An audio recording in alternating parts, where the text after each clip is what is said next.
Olá, o meu nome é Philipp Maier e esta é uma história da filosofia narrada em filme, sendo este vídeo o quarto de uma série de vídeos dedicados a Pitágoras e Samos e à tradição pitagórica. Entre os matemáticos pitagóricos, a aritmética e geometria compunham duas disciplinas fisiológicas e mescladas. Isso é, ambas tratavam acerca da natureza fundamental de todas as coisas do universo. Pois bem, a partir daqui, as fontes derivam então principalmente de Aristóteles e Filolau de Crotona. Segundo Aristóteles, para os pitagóricos, a natureza, ou o princípio originário de todas as coisas, é o número. O número é tanto a matéria que a tudo origina e constitui, quanto também os mais diversos estados e propriedades que as coisas assumem. Assim, para os pitagóricos, o número é o elemento primordial, inclusive as próprias coisas são números. A palavra número deriva do latim numerus, correspondendo no grego a aritmos, termo composto pelo prefixo de negação a mais ritmos, que significa fluxo, realidade que flui, movimento. Assim, a aritmos é a negação da realidade fluida. É aquilo que nega o fluxo da existência, distinguindo-se desta e vindo a tornar-se, portanto, coisa numérica, número, aritmos. A autoridade da fonte aristotélica que é relevante e, de certa forma, hegemônica. Entretanto, o pitagórico Filolau de Crotona também nos oferece uma doutrina, a qual será vista mais adiante, que discorre acerca de elementos ainda mais básicos, dos quais os números em si mesmos são compostos, o que deixa certas dúvidas acerca de qual elemento, ou conjunto de elementos, constituiria então a verdadeira arqué pitagórica. Por ora, segue então a análise da teoria pitagórica dos números. Os pitagóricos representavam os números por meio do que chamavam de esquemas, em grego, schemata, isso é, figuras geométricas. Tais figuras eram formadas ou com pontos, ou então também com seixos, um tipo de pedra muito comum na região itálica. Aliás, pedra em grego é cálix, termo que foi derivado para o latim como cálculos, e do qual temos cálculo em português. Desse modo, cada número era representado por um esquema de cálculos, ou seja, uma figura formada por seixos dispostos geometricamente. E assim, haviam números lineares, triangulares, quadrados, retangulares e etc. Segue então a ilustração do que provavelmente seriam alguns esquemas numéricos elementares, esquemas de cálculos. Pois bem, na medida em que esses esquemas eram acrescidos de mais seixos, formavam-se então figuras mais complexas, tal como a de um cavalo ou um homem, a fim de demonstrar de que modo as coisas cotidianas procedem a partir dos números e são feitas deles. Na época, os pitagóricos consideravam somente os números naturais, ou seja, os inteiros positivos. O zero e os números negativos ainda não existiam. Por sua vez, os 4 primeiros números representavam as 4 formas geométricas fundamentais da natureza. E assim, o 1 era o ponto, ou unidade. O 2 representava a linha, porque ela já pode ser traçada de um seixo a outro. O 3 simbolizava o plano, ou superfície, porque já permite traçar os lados de um triângulo entre os seixos. E, finalmente, o 4 simbolizava o sólido, porque já permite armar as arestas de um tetraedro entre os seixos. Apesar disso, é atribuído ao pitagórico Hipaso de Metaponto também a descoberta dos números irracionais mediante a demonstração da incomensurabilidade da diagonal do quadrado com seus lados. Entretanto, essa descoberta é controversa. Acredita-se a ele também ter descoberto o dodecaedro, o qual era associado à forma do universo, o casco do cosmos, onde a fé pitagórica localizava também o Sagrado Olimpo. O dodecaedro, juntamente com o tetraedro, comporiam posteriormente 2 dos 5 sólidos platônicos. Por essas descobertas terem sido julgadas ímpias por seus colegas, algumas anedotas contam que Hipaso teria sido morto e atirado ao mar, ou então teria sido expulso para sempre da comunidade pitagórica, onde depois ainda erigiriam um túmulo para ele, como se estivesse morto. Bom, os pitagóricos também veneravam os números como mistérios simbolizantes de fenômenos e poderes diversos. Nessa linha de caráter mais místico-religioso, desenvolveram inclusive uma numerologia, ou aritmologia, de cujas fontes antigas são escassas.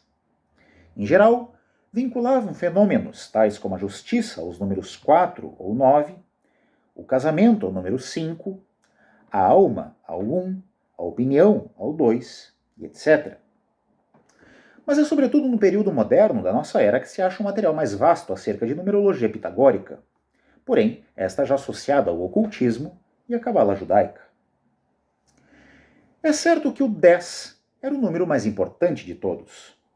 O 10 era representado por 10 seixos dispostos num esquema de modo a formar um triângulo equilátero, como segue nessa ilustração. Tal esquema os pitagóricos chamavam de tétractis, e era considerado o número perfeito e também o mais venerado entre todos, por várias razões. Nele constam os 4 primeiros números que somados formam 10, 1 mais 2 mais 3 mais 4. Também as 4 formas geométricas básicas da natureza, o ponto, a linha, o plano e o sólido. Os pitagóricos juravam pela tétractis e a consultavam como uma espécie de símbolo oracular. Viam-na subjacente em todas as partes, chamavam-na também, inclusive, de fonte de inexaurível natureza. Porém, as informações aqui já se prestam mais à especulação. Outros motivos de adoração da tétractis serão contemplados ainda mais adiante nas disciplinas da música e astronomia. Pois bem, passamos agora então para uma segunda parte da teoria pitagórica dos números, onde por sua vez é Filolau de Crotona quem nos expõe uma doutrina que descreve os princípios elementares dos quais os números em si mesmos são compostos.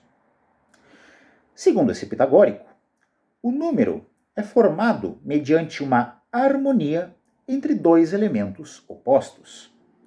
De um lado, o ilimitado, ou em grego, apeiron, e aqui certamente reverbera o pensamento de Anaximandro, e de outro lado, o limitante, ou em grego, peras. Na representação por esquema de seixos, a dimensão ilimitada do número compreende todos os grupos de pedras divisíveis em partes iguais. Ou seja, a dimensão ilimitada também é a dimensão par do número. Os pitagóricos consideravam o par imperfeito por 2 razões. Quando ele é dividido pela metade, resta o vazio, este associado à indeterminação, ao infinito, à imperfeição, ao fluxo indeterminado. Filolau argumentava que se todas as coisas fossem somente ilimitadas, seria impossível conhecê-las, posto que o pensamento humano não seria capaz de abarcá-las. A segunda razão pela qual os pitagóricos consideravam o par imperfeito é que quando grupos pares de seixos são enfileirados ao longo de ângulos retos, e nessa demonstração se fazia uso de esquadros de carpinteiro juntamente com seixos, sempre há uma assimetria entre os lados, reproduzindo um esquema retangular ao infinito, como segue nessa ilustração.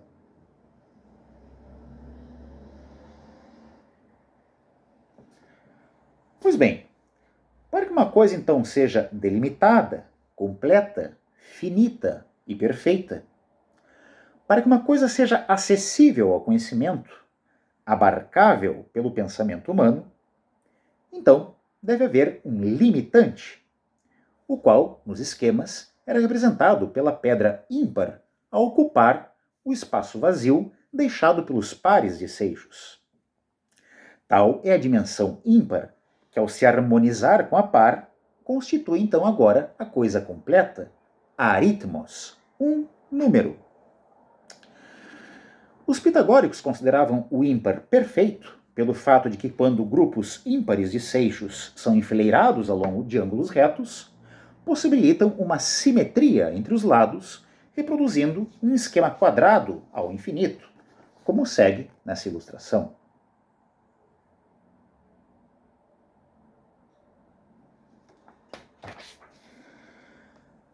A ideia de harmonia era de suma relevância entre os pitagóricos, pois é por meio dela que as coisas se constituem em números, ou seja, mediante a harmonia entre ilimitados e limitantes.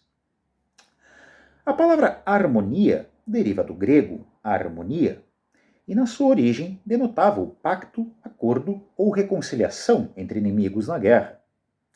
Pois bem, é por meio de um pacto harmônico entre pares e ímpares, ilimitados e limitantes, que então as coisas se distinguem do fluxo indeterminado, vindo a tornar-se aritmos, número.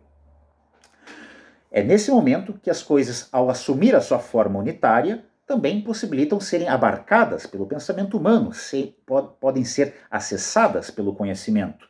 Elas organizam a existência para a percepção humana. É nesse momento que também a palavra grega cosmos, que significa ordem e originalmente fazia referência à disciplina militar, tem pela primeira vez na história uma ampliação do seu significado. Cosmos, agora entre os pitagóricos, denota a organização de todas as coisas, o universo inteiro e organizado em suas partes. O cosmos pitagórico, portanto, é a ordem de todos os números formados mediante a harmonia entre ilimitados e limitantes. Eis aí uma concepção que talvez inspirasse um sentimento de beleza para a época. E hoje se especula se a ideia do cosmos pitagórico não seria talvez a precursora mais antiga do pensamento estético, ou seja, a ideia de uma ordem como um universo elegante. E finalmente, também as noções de uno ou mônada, como um ponto originário do cosmos, como um princípio do cosmos, também foi pensada primeiramente pelos pitagóricos. Uno é palavra grega que significa só, tal qual mônada deriva de monos e significa sozinho ou unidade.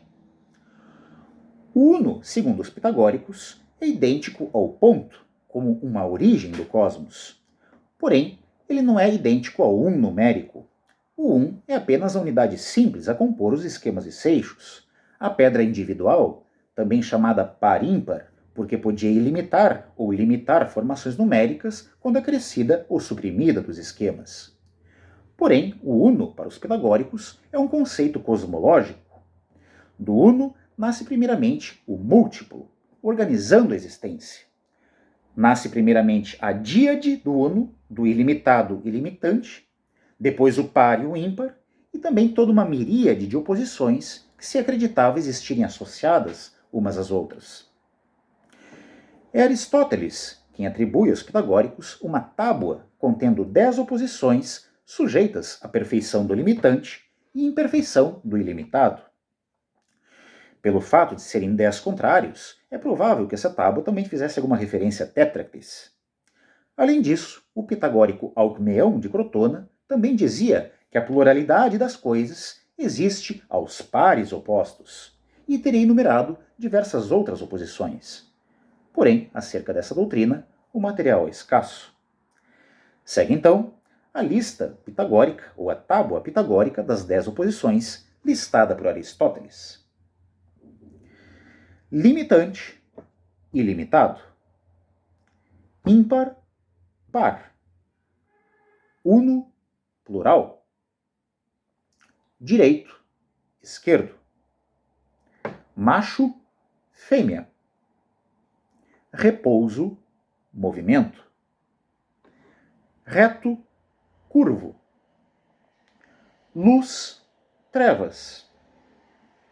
Bom, mal. E quadrado, retângulo. E aqui encerro mais este vídeo.